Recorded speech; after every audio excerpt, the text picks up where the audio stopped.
27절에 26절에 이어서 27절부터 좀 말씀을 우리가 생각해 보려고 합니다. 수요일 이 성경 공부를 하면서 제가 본문을 쭉 읽으면서 먼저 묵상을 해봅니다. 저는 정말 뱃속에서부터 예수를 믿었기 때문에 성경을 읽으면은 그 본문에서 그동안 들었던 전제들이 참 많이 있지요.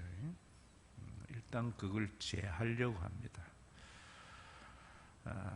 그래서 그 빈 마음으로 성경을 읽어보면은 또 많은 것이 새롭게 보입니다. 오늘은 27절에 보면은 마음을 살피시는 이가 성령의 생각을 아시나니 이렇게 말해요.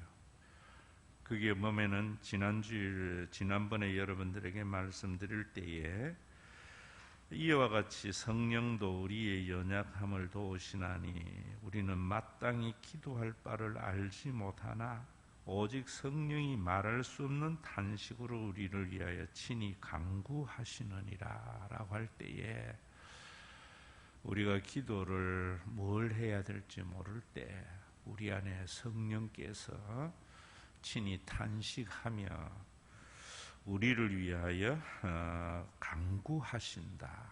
그러면서 또 교단에 따라서 방언의 기도는 그런 기도다.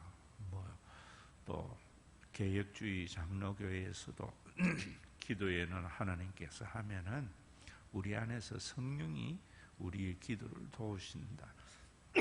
이렇게 말씀을 드렸는데 거기에 보면 성령은 항상 제가 여러분들에게 말씀을 드릴 때에 예수님은 이 땅에 오셔서 십자가에서 하나님이 우리의 아버지가 되게 하셨다. 이것이 예수님의 가장 중요한 사역이다. 그리고 하나님이 아버지가 되게 하시고 난 뒤에 우리에게 하나님의 나라를 경험하며 살도록 하나님의 아버지 노릇해 주심을 경험하도록 성령을 보내어 주셨다. 그래서 요한복음에 다락방 강화라든지 그 다음에 대제사장으로서의 기도의 부분 요한복음 14장에서부터 17장까지는 성령에 대한 말씀을 하고 계시거든요. 그래서 그 성령이 임하셔서 교회가 세워졌다. 제가 말하는 교회는 교리적으로는 눈에 보이는 교회가 아니고 눈에 보이지 않는 교회. 여러분 교회 신학에도 교회를 그렇게 구분해요. 우리 신과 회복이 있는 교회라는 조직 교회 속에 보이지 않는 교회가 있어요. 또 여러분들 개인에게 말씀을 드리면은 교회에 다니고 신앙의 고백을 하지만은 그 안에 진짜 교인 같는 거듭난 사람의 모습이 있다. 이런 말입니다. 그래서 우리의 연약함이라는 것이 뭐냐면은 성령이 세우신 그 교회를 위하여 우리가 기도할 때에 우리가 이 세상에 살아가면은 사람들, 그리스도인들의 삶은 세상에 대해서 저항하는 삶이기 때문에 연약하다고요.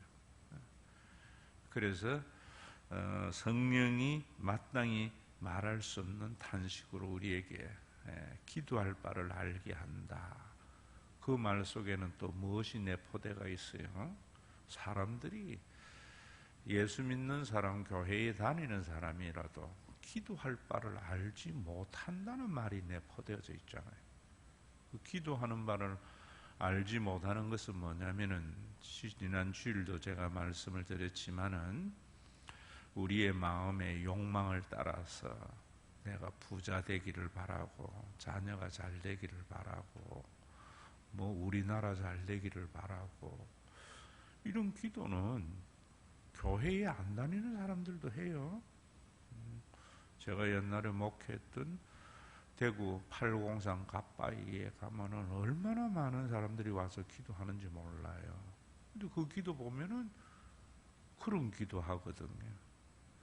교회에 와서도 똑같은 기도를 하는 그들에게 뭐라는가 하면 기도할 바를 알지 못하고 기도한다. 왜 그런가? 그래 기도하니까 유대교가 하나님의 나라가 이루어지지 않았다. 이런 말이거든요. 그런데 성령이 오셔서 교회를 세우고 난 뒤에 거듭난 사람들은 이제 기도할 것이 뭔지를 알게 되었다라는 말이거든요. 그래서 그 기도를 할 때에 지난번에 제가 말할 때에 내 입장에서 말고 하나님의 관점, 교회의 관점에서 한번 보라고. 여러분 그러면은 많은 것이 새로 보입니다. 그래서 오늘 여기에 보면은 마음을 살피시는 이가 성령의 생각을 안다. 제가 지난주일 여러분들에게 하신 말씀 중에 그랬지요. 예배는 왜 와야 되는가? 왜 와야 된다 했어요? 성찰하러 와야 돼. 많은 사람들이 자기를 주장하러 온다. 복 받으려고 하고 또 이래 안 하면은 천국에 못 갈까봐 하나님에게 벌 받을까봐 전부 죽은 종교예요. 그러니까 교회에 하나님의 나라가 이루어지지 않고 교회가 세상을 구원할 생명이 없어진 거예요. 예수님께서도 그랬잖아요. 회개하라, 천국이 가까이 왔다. 회개하라. 회개가 뭐부터 시작이 돼? 자기 성찰에서부터 시작이 된다. 자기 성찰에서. 그런데 교만한 인간, 오만한 인간, 거듭나지 못한 인간은 자기는 잘못한 것이 없다. 여러분 사람들 해보세요. 뭔가 자기의 좀 잘못을 지적하면 바로 하는 사람들은요, 거듭나지 못한 사람이에요. 누구나 우리는 부족하고 죄인이잖아요. 바리새인들 보세요. 예수님이 뭐라 하니까 뭐라 그래요? 내가 뭐 잘못한 게 뭐 있습니까? 세리나 죄인들은 뭐라 그래요? 나는 죄인이로소이다. 여기서부터 성찰이 시작이 되어져요. 저는 교회에서 목회하면서 제일 어려운 사람이 지는 완벽하다고 생각하는 사람. 그래서 뭔가 좀 이야기를 하면은 그저 얼굴이 우르락푸르락하고 뭐 이러는 사람들은 정말 힘들어요. 하나님 앞에 서 본 적이 없는 사람이 그저 방언하고 기도하고 했다고 해도 사탄 만난 사람들이. 제가 하나님을 경외한다라고 하는 경외는 어떤 이야기를 했어요? 경외라는 말은 감히 범접하지 못할 상대 앞에서 느끼는 감정 이랬잖아요. 제 신앙적 경험이에요. 저도 옛날에는 나는 똑똑하고 나는 바르고 나는 정확하고 그런 생각을 하다가 진짜 예수 그리스도의 십자가를 통하여 계시되는 그 하나님을 내가 다 만나고 받아들이면서 나는 죄인이로소이다. 내가 얼마나 연약하고 허물 많은 인간인가 하는 것을 발견했거든요. 그건 절대로 하나님 앞에서 자신을 발견해야 돼요. 사람과 비교해보면 뭐 괜찮지요. 그런데 제가 보는 많은 설교나 제자 훈련이나 이런 거 보면 다 종교인들끼리 비교하게 해요. 사람과 사람에 비교해보면 뭐 괜찮은 사람이지. 집안에서 형제들끼리 서로 비교해 보세요. 괜찮지요.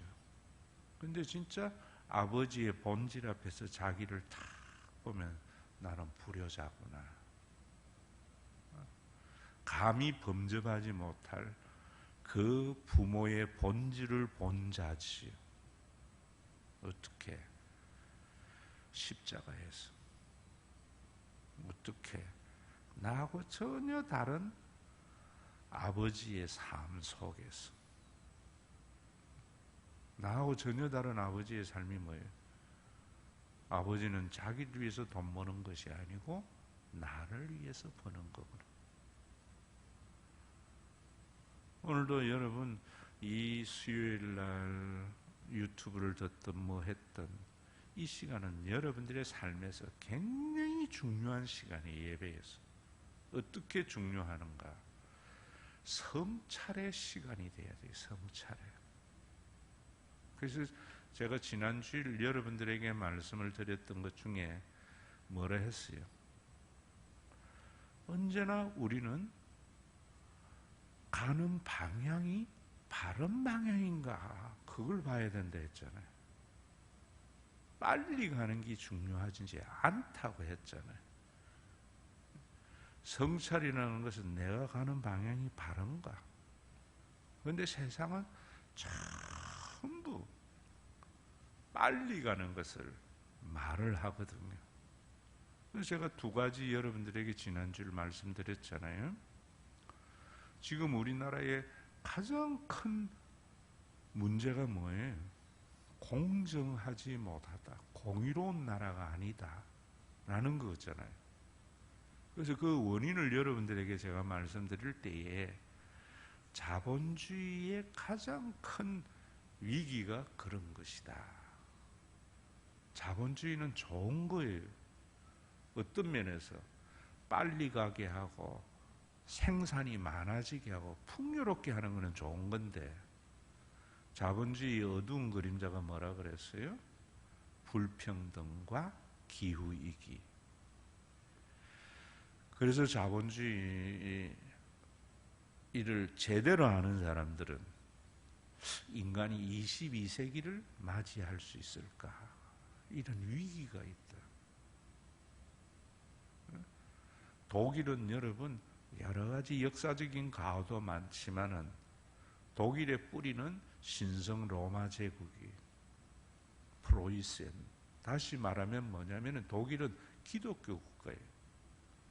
지금도 기독교의 가치관이 지배하는 나라예요. 우리나라만 해도요. 우리나라는 지금도 유교의 가치관이 지배하잖아요. 그 사람이 유교인이든 아니든 유교가 우리의 문화와 사상이 우리의 의식 깊이 뿌리 박혀 있잖아요. 그래서 우리는 어른이 뭐라 하면은 예라고 해야 되는 것은 유교적 가치관이에요. 그런 걸 가지고 성경에서 그리스도 예수 안에서 예만 있나니 그 말의 의미를 유교적 가치로 갖다 붙여가지고 목사님 말씀에는 무조건 아멘 해야 된다고 이래버린다고요. 그 말이 그런 말이 아닌데. 예?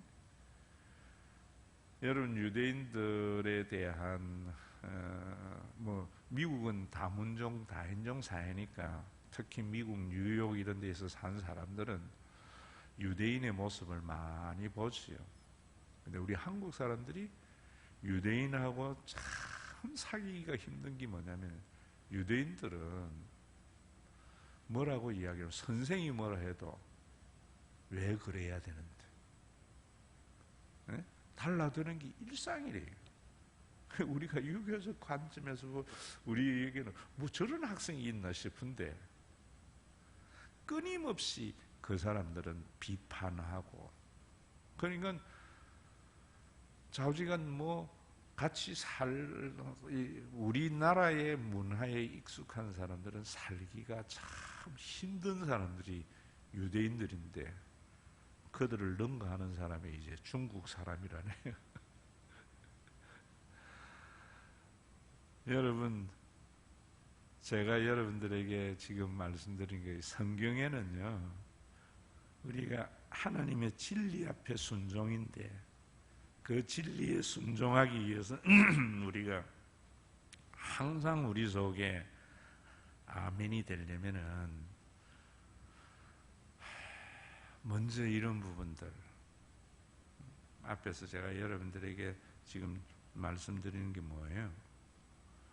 우리나라에 여러분들이 예배를 드리고 이럴 때에 우리의 방향이 옳은가?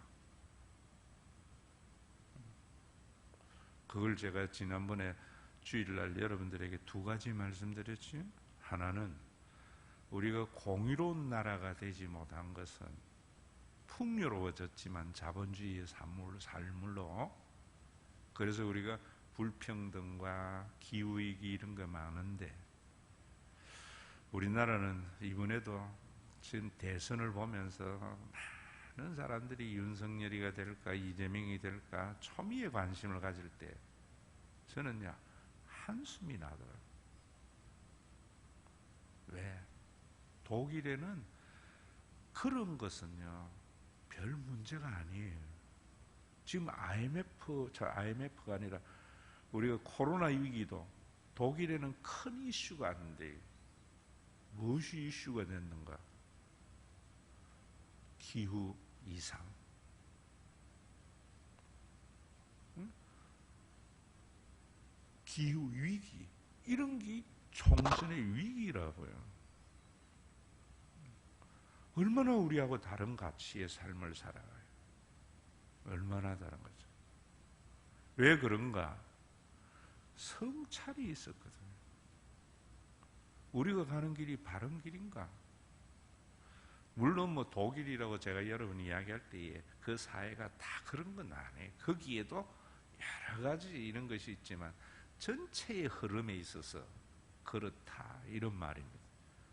또 우리는 뭐 이런 이야기를 하면은 그냥 흑백 논리로 이건 좋은 거고 이런 거 100%인 줄 알아요. 안 그래요. 거기에도 여러분 뭐 인종차별도 있고 다 있는데 전체의 흐름이 그렇다는 말입니다.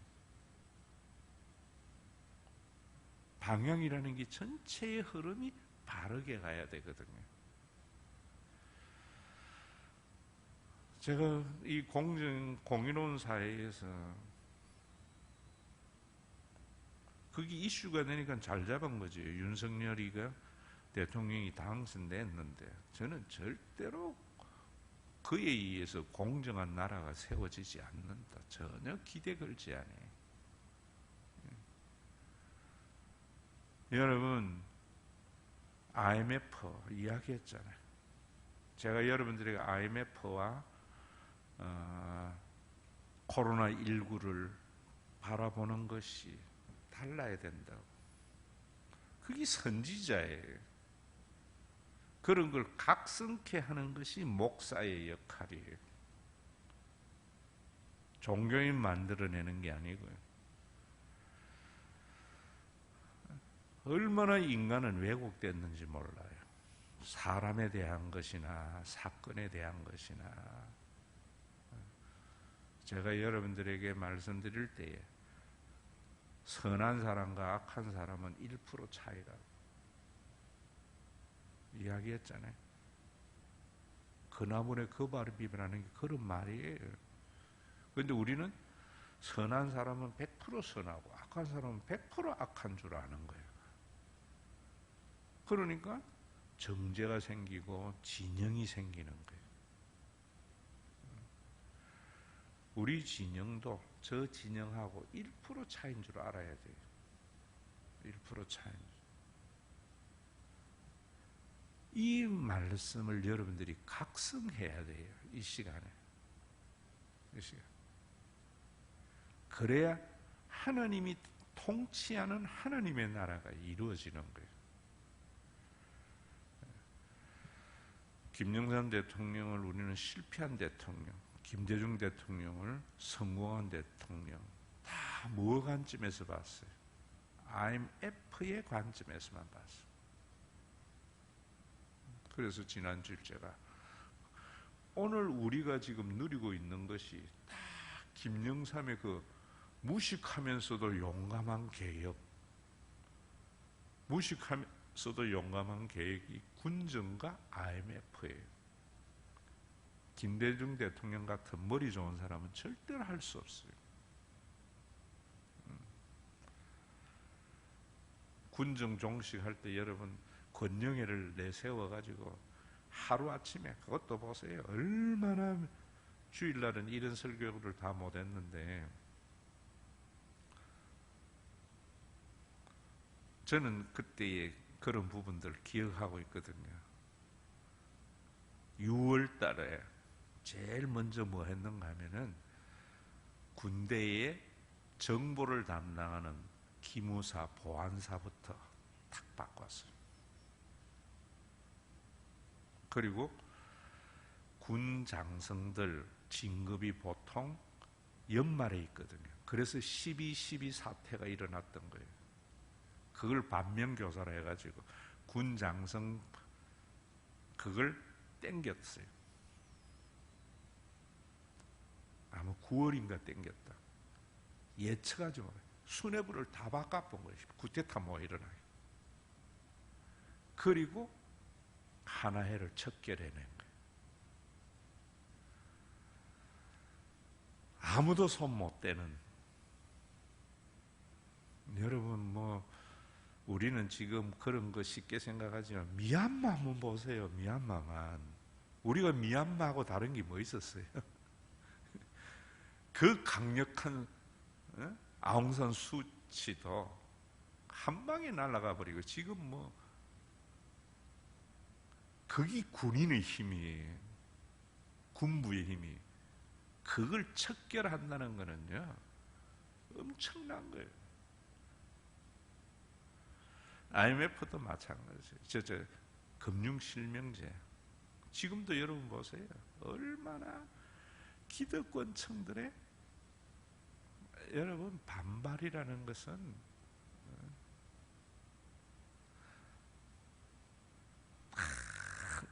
하루 저녁에 발표해버리죠. 누구도 모르게 해가지고. 그래서 오늘날 이렇게 우리 사회가 맑아진 거예요. 우리나라는 옛날에 부정부패가 얼마나 만연했습니까?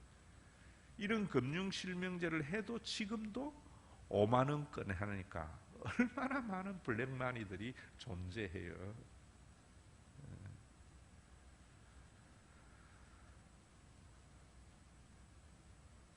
근데 김대중 대통령은 IMF를 해결하기 위해서 큰일 했지요. 제가 그걸 비하하는 게 아니에요.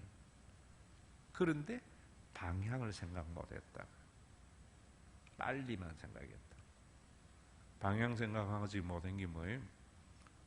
IMF는 우리나라의 경제에서 우리나라가 선진국이 돼도 누구나 살만한 공정한 세상이 못 될 것은 재벌이라고 반 거예요.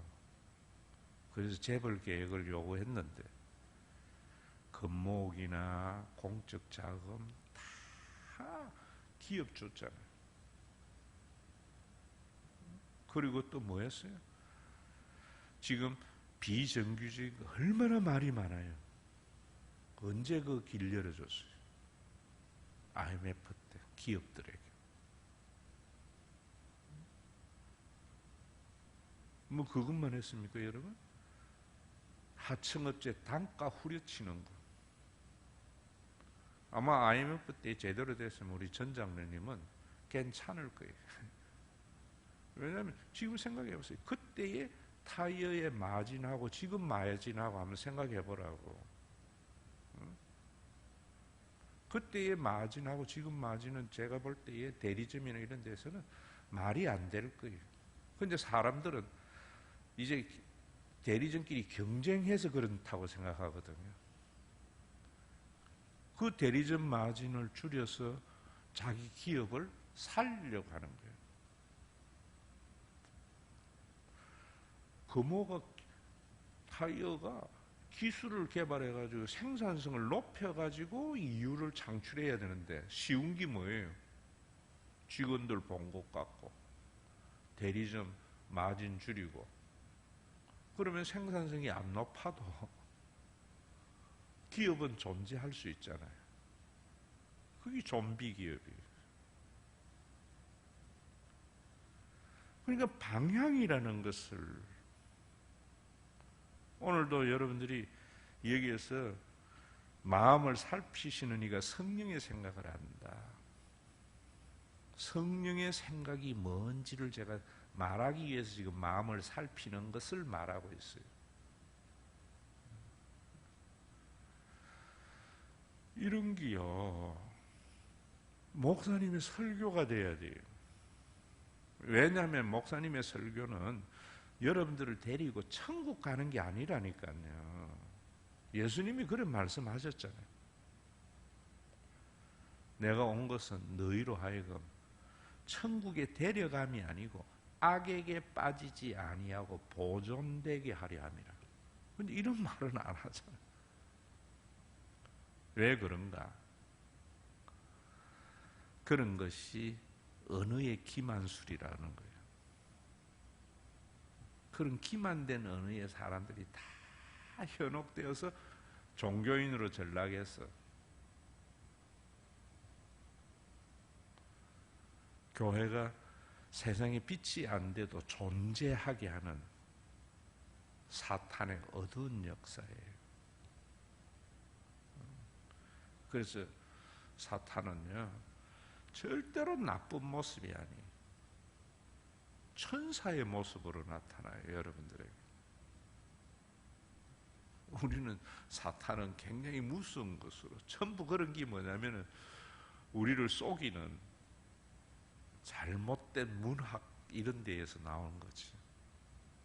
얼마나 매력적인지 몰라요, 사탄은 인간에게.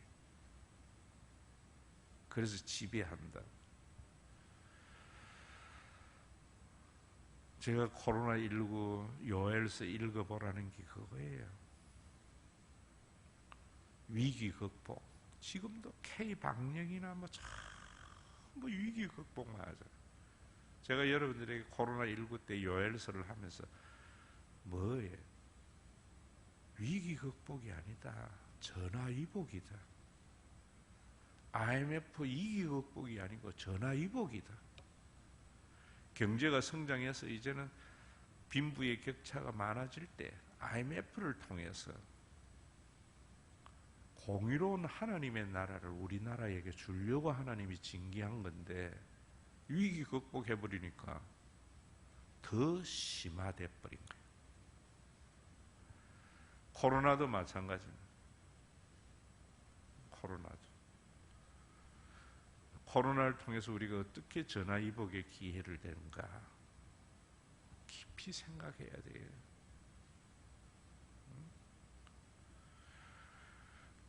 소상공인들에게 나누어주는 것 이런 거에서 또 여러 가지 반대도 있고 저는 뭐냐면은 코로나19를 통해서 우리가 하나님의 전화위복이 뭐예요? 세금은 국민을 위해서 쓰는 거구나. 그 이제 조금 인식하자. 처음에 여러분들이 공적 자금 나누어 줄 때 이래도 되는가 했잖아. 그래 해도 우리나라 끄떡없거든요. 그런 경제의 부분에 대해서 제가 요즘 또 경제 공부를 열심히 하고 있어요. 왜? 전화위복에서 알아야 여러분들에게 또 말씀드리죠. IMF 같이. 오늘도 여러분들이 성찰, 왜 성찰해야 되는가? 각성하기 위해서.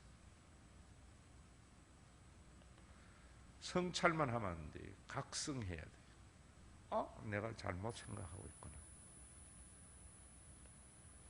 바리새인들은 각성이 안 된 거예요. 바리새인들은. 저도 우리 교회에서 또 여러 가지 오늘날까지 목회하면서 제일 힘든 사람들이 각성이 안 되는 사람. 어떤 사람? 지가 보는 게 다고, 지가 믿는 게 다고.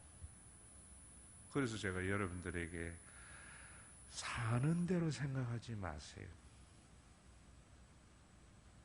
생각하면서 사세요.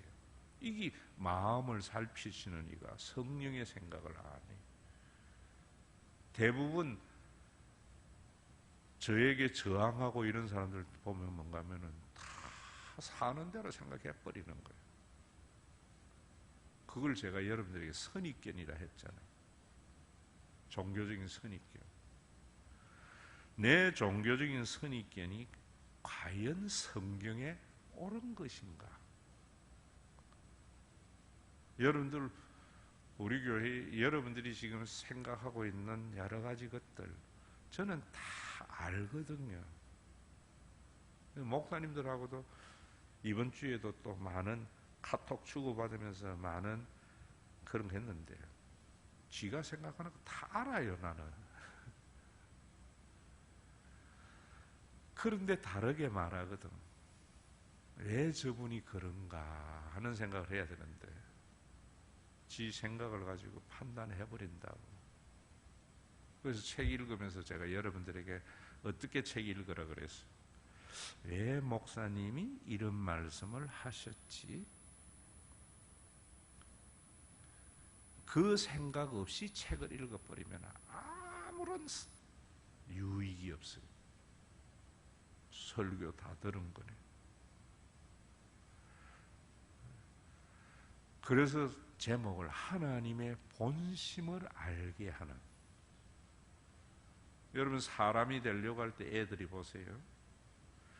부모님이 왜 저런 말씀을 하시지? 예스부터 부모의 만남이 있는 거죠. 그냥 아버지의 이야기를 그냥 지식으로 이해를 해버리면 그건 절대로 안 돼요. 사람이 철들면서는 뭐 버텨요? 아버지가 그때 왜 그런 말씀을 하셨지? 성경을 보면서 그래야 돼요. 설교도 그래요.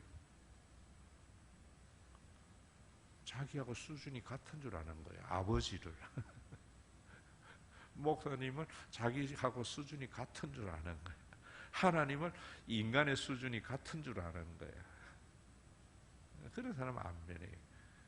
어떤 사람만 존경하는가? 카리스마 가지고 뭐 크게 하고 이런 사람들에게는 아이고 목사님, 우리 목사님 이러는 진짜로 제대로 된 복음을 선포하면은 지 수준에서 같은 줄 알더라고. 그래서 내가 참 이제 입 닫아버리는 거 그래 버리네. 마음을 살피시는 이가 성령의 생각을 한다. 오늘 이 말씀이 여러분들 가슴에 다 박혀야 돼요.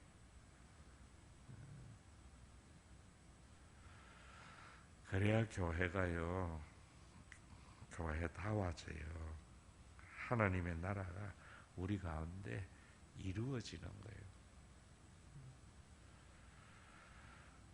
여러분, 이런 부분에서 왜 거기에 이 말씀, 마음을 살피시는 이가 성령의 생각을 안다. 이는 성령이 하나님의 뜻대로 성도를 위하여 간구하심이니라. 오늘 요 27절만 여러분들과 함께 나누려고 하는데요. 로마서는 좀 더디 가도 괜찮아요. 굉장히 중요한 거기 때문에. 자, 요 차이도 여러분들이 하나 알아야 되는 게 대부분 현대인들에게 굉장히 인기 있는 요즘 인문학 뭐 이런 타 종교를 하면은 노자를 들어요. 좀 생각하면서 살아야 되겠다. 이런 사람들이 찾는 게 뭐면 노자 강의예요. 근데 그 노자도 제대로 알지 못하면은 성경을 보지 못하고는 제대로 모르게 되어져요. 노자하고 공자는 유치원과 대학생 차이가 있는 정도로 노자는 깊이가 있어요. 그 깊이라는 게 노자의 도덕경 하나밖에 없거든요. 도덕경은 5,000자밖에 안 되는 짧은 글이에요. 그런데 그 속에 엄청난 많은 진리가 내포되어져 있어요. 도덕경에 여러분들이 뭐 저도 그 전공이 아니기 때문에 제 나름대로의 평가는 뭔가 하면은 제 1장 제일 뭐라 그래요? 도가도 비상도. 도를 도라고 부르면은 도가 아니다 더 이상, 이런 말이거든요. 성경적으로 보면, 그걸 성경을 모르고 보면 굉장히 심오한 소리로 들리는데 성경을 알고 보면은 당연하다 이래 봐요. 인간이 도를 찾아가려면은, 하나님을 찾아가려면은 절대로 찾아갈 수 없다. 그래서 있기는 있다.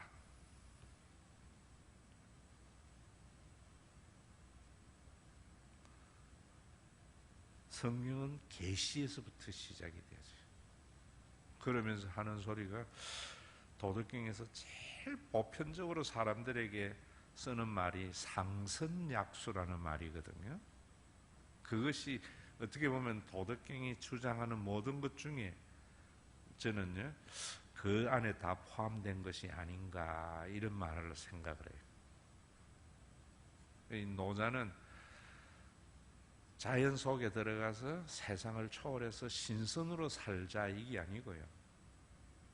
자연과 같은 삶을 살면은 인간은 좋은 세상이 되고 인간다워진다 이런 말인데, 그 말에 가장 중요한 게 상선약수예요. 상선, 상을 윗상자 최고, 선, 선할 선자, 최고의 선이라는 것은 약, 같은 약, 같다는 말이죠. 수, 물수자, 최고의 선은 물과 같다. 이게 어떻게 보면 도덕경의 전체예요. 이제 그걸 노다는 상선약수했지만 이제 그 다음에 노다를 연구하는 사람들은 이제 그걸 가지고 쭉 설명하지. 마치 유대교에서 성경의 율법을 가지고 미시나를 만들고 또 탈무드는 그 성경을 많은 해석을 한 거거든요. 다시 말하면은 성경을 가지고 제가 지금 여러분들에게 해석해 주는 것과 같은 게 탈무드예요. 그래, 탈무드는 엄청나게 많아요. 방대하고.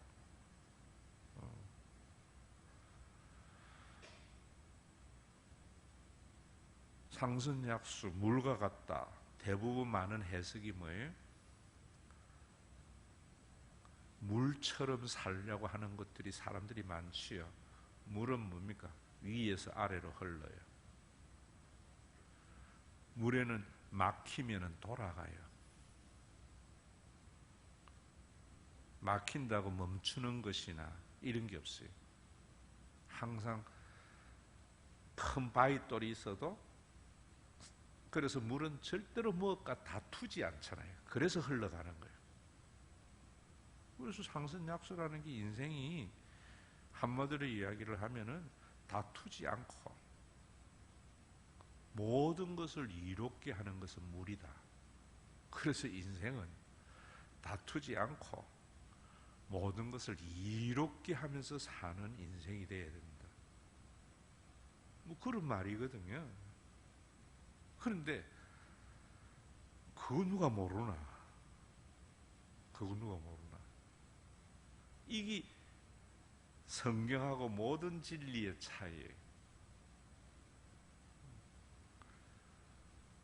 우리가 몰라서 안 합니까? 알아도 못해서 못하는 거지. 성경은 이미 하나님의 나라가 우리 가운데 도래했어요. 그래서 여러분, 이런 진리도 제가 여러분들에게 말할 때, 야, 목사님 왜 저런 말씀을 하시지라고 할 때에는요, 엄청난, 그래, 이게 나와야 되거든요. 우리 교회를 설립주일이라 하지 않고 개척주일이라고 하는, 야, 맞구나 이래 돼야 돼요. 그런데 그런 사람이 별로 없어요. 한국교회의 모든 문제가 거기구나 이래 알아야 되거든요. 모든 목사님들이 모든 로컬 처치가 설립이라고 해버리니까, 성령으로 인하여 세워졌던 그 교회의 본래의 모습이 상실되어 버리고 종교기관이 된 거예요.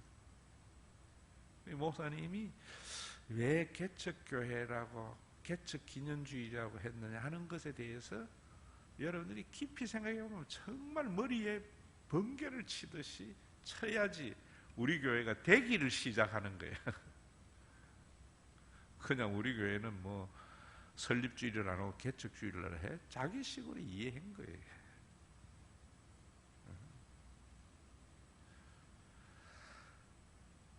기독교는 우리가 물과 같이 그렇게 이롭게 하고 여러분 다투지 않고 살아야 돼. 근데 그래 사는 사람 없어요.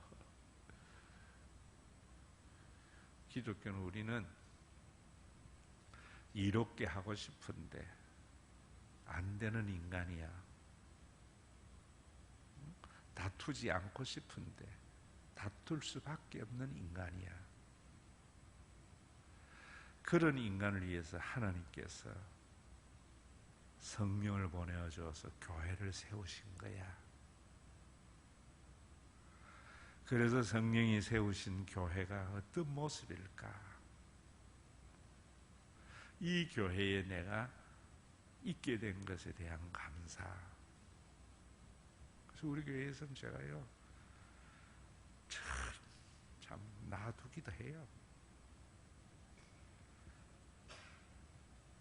여러분들이 우리 교회에 진짜 교인이 되려면 내 같은 자를 하나님이 이 신과 회복 있는 교회에, 제 생각에는 저도요 뭔가 다투고 싶고 뭐 하고 싶고 이기적이고 할 때에 성령의 교회, 설립의 교회를 되게 한 것이 뭐냐면 하나님이 내 같은 자를 이 교회에 담임 삼아 주신 은혜. 그러면 싸우고 싶다가도 그만두고요. 욕심 부리다가도 그만두고. 뭐 내가 우리 교회에서 어떻게 했는데 목사님이 나한테 이럴 수 있어. 전부 자기 의예요. 여러분들이 우리 교회가 진짜 되려면 내가 이 신과 회복이 있는 교회에 오게 하신 하나님의 은혜가 있다면요, 모든 게 덮여요. 그래서 우리는 뭐와 같이 하자가 아니에요. 교만한 사람은 이 은혜를 절대로 몰라요. 그러려면 여러분들이 모든 게 내가 아니고요, 하나님의 관점에서 봐야 돼요. 그래서 마음을 살피시는 이는 거기에 뭔가면 성령의 생각을 안다라는 말은 하나님의 입장에서, 성령의 입장에서 생각해 보라. 그러면은 은혜라는 것이 탁 나오게 되어 있어요. 부모를 자기 입장에서 암만 생각해 보세요. 부모의 은혜가 나오는지. 부모의 입장에 서서 탁 한번 보세요. 아버지가 얼마나 많이 참아줬는가. 요즘 제가 문학도 좀 공부하는데 단테의 신곡, 굉장한 고전이지. 단테라는 이름 자체가 견딘다 이런 말이래요. 저는 그 말을 들으면서 그렇구나. 하나님은요 견디고 참아주셨어요. 그래서 하나님이 견디고 참아주기 때문에 우리가 존재한다 그러잖아요. 부모를 한마디로 이야기하면 부모는 어떤 부모예요? 견디고 참아준 결과 자녀들이 성장해가요. 목회도 마찬가지. 담임 목사가 되려고 하면 뭐예요? 참아주고 견뎌줘야 돼요. 참아주고 견뎌주지 아니하면은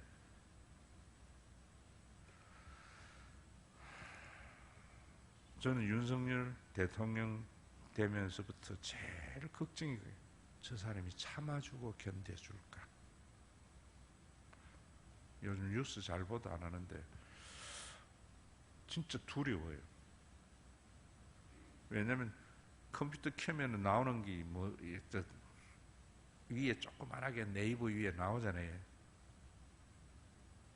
잘 열어보도 안 하지만 나온 게 뭐 김건희가 사과 안 하면은 용서 못한 공포예요. 저런 사람이 영부인데가 어떡할까 우리나라.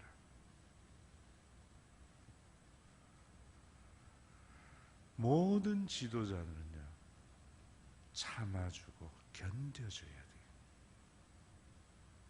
모든 지도자.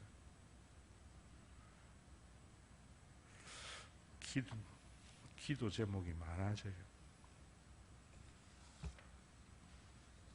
대통령 됐다고 벌써 칼 가지고 휘둘겠다는 말 아니?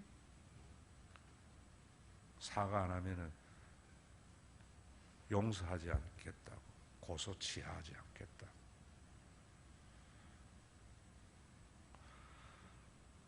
기도하세요. 맨날 뭐 구신하니까 그런 것밖에 더 하겠어요. 필요하면은 목사님 앞에 와서 무릎 꿇고 안수기도 받으면서 딱 되면은 털려져요. 성령이 우리 속에 있으면은요 견뎌주고 참아줘요. 제 목회에 한마디로 이야기한다면 견뎌주고 참아준 세월이었어요. 제가 하나님 만나기 전에는 절대로 참고 견디는 사람이 아니에요. 하나를 받으면 둘을 갚아버려야 되는 성격인 주님 만나고 나면서 하나님의 입장에서 보면서 은혜라는 게 내 속에 있으면서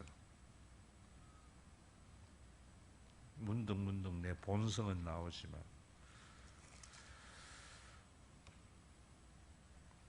2000년 동안 지금도 성령은 우리 속에 탄식해요.